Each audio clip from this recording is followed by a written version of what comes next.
Thank you, Dr. Tanisha, for being here with me and to talk about your session that's going to be in the upcoming conference on April 28th, the Step Up Conference. So tell me a little bit about your session. It's Becoming an Anti-Racist Transformational Leader. So what's that about?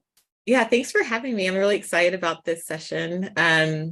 So becoming an anti-racist transformational leader, it's something that through kind of the course, I think, of the work that I do around equity and what it means to think about leadership. Like, I've really been thinking about this idea of like what it means to like be in a system, be of a system, and to also be working on transforming the system at the same time. And I know that words like equity and diversity and inclusion, all these words kind of get thrown around. But I think what I am aiming for is how do we work actively every single day to really check ourselves around anti-racist behavior and anti-racist leadership.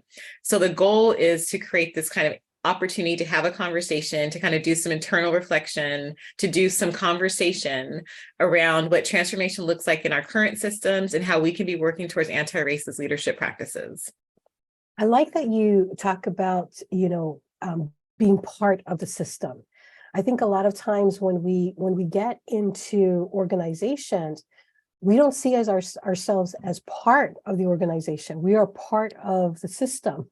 Mm-hmm. Mm-hmm. And so, yeah, it's like looking at transformation. You've got to start with yourself. You're Right. talking about self-reflection. Right. And we can't really change the system until we change ourselves. Yes. So that's that's exciting. That is exciting. Yeah. And so is your target audience going to just be, who would be your target audience? Yeah, I think anyone who identifies as a leader, whether that's formally or like informally, or they claim themselves as leaders. I think that there's a broad mix. I'm definitely looking at, for as a person who works in the central office or district office position, I'm definitely looking at district office people who like look at systemic impacts. But I'm also looking at people who are in schools who are looking at how to like transform the school practices that are happening that impact students. I'm looking for people who have thought about what leadership looks like, kind of more from like the deeper level than the surface level of like, how do I consistently kind of examine my own leadership practices and what does leadership look like for myself? So it will be, an opportunity for people who kind of define themselves as leaders and people who are aiming to define themselves as leaders. Nice. And this is going to be, so you have a 2-hour session. I do. Yeah. You have a 2-hour session and you're going to be from 9:45 to 11:45. Yes. On April 28th. And so is this going to be, do you see it being very interactive? Like what kind of things do you have planned? Yeah, I think it'll be a little bit of everything. So definitely it'll be opportunities for solo think time and doing some reflection time. I actually will encourage people like to either be keeping a journal or have something where they can document their notes. It'll be opportunity to kind of do small group conversations and kind of be thinking about some general questions that will allow us to kind of unpack in small groups. And then it'll be, what I'm hoping will be, we'll see how the affinity space works up. I love to have some affinity spaces as well.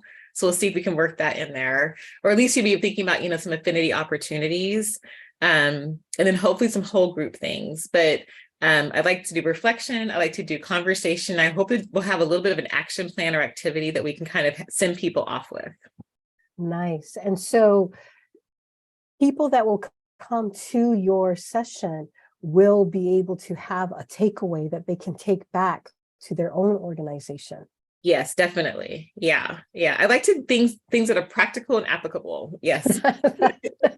Yes. And that's good, especially, in today's world, it's like people want to be able to have these tools that they can apply quickly. Yeah. So what is the single most important message you want to convey to your audience to help move racial equity forward?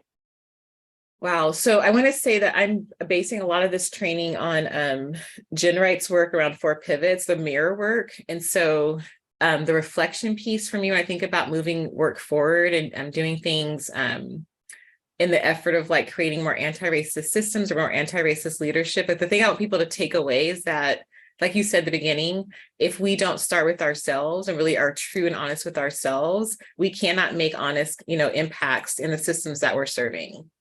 So I'm hoping people will come in with like really open minds and open hearts and the willingness to really kind of look at ourselves in that mirror so we can ask ourselves the hard questions, but also be able to celebrate the really good work that we're doing. Why is this work important to you? I mean, I think because for so many reasons, like I came from a situation where I kind of call my roots like the Southern plantation roots. And I grew up in like the California, like the Valley. My parents are from the South. I grew up in California. We migrated west after my dad finished the military. And my family, all my family is still in the South.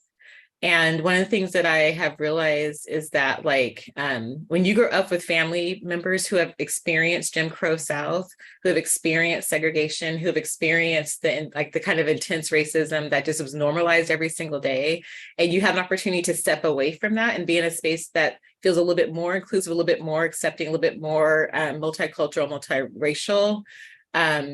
And then you have like the little hidden pockets of like, you know, people who just don't get a chance to be seen very often, or they have the one or two people that get to be seen, or to get to see them. Like I'm kind of in that middle part where I feel like there was people who got a chance to see who I was in a mix of spaces where I felt like it could be really easy to be invisible. And I'm looking like that's who I choose to serve every single day with students, right? It's like the students who feel like, hey, if you just, I'm right here and I'm waiting for someone to see how brilliant and excellent that I am. And it's the adults that need to be paying attention to these youth. And so it matters to me because we have a lot of work to do, like in education, but we have a lot of work to do in our country and in our world. Like there are so many opportunities, I think, for us to kind of deconstruct what racism looks like, and has been. And I am an eternal optimist. I feel like, yeah, it will happen. I do believe it will happen, or I wouldn't be doing this work every single day. So that's why it's important to me, like to open the conversations, allow people to also be able to explore that for themselves.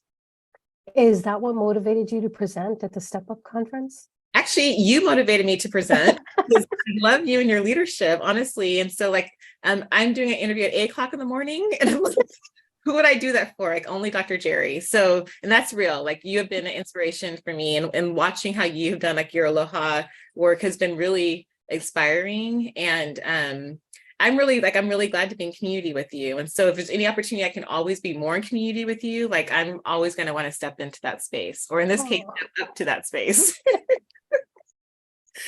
thank you. Thank you. Yes, you know, it's like you're talking about how our world, our society needs to change. Mhm. And, you know, it's like, you know, I have grandchildren, and I'm always, you know, looking at what is the future going to look like with them.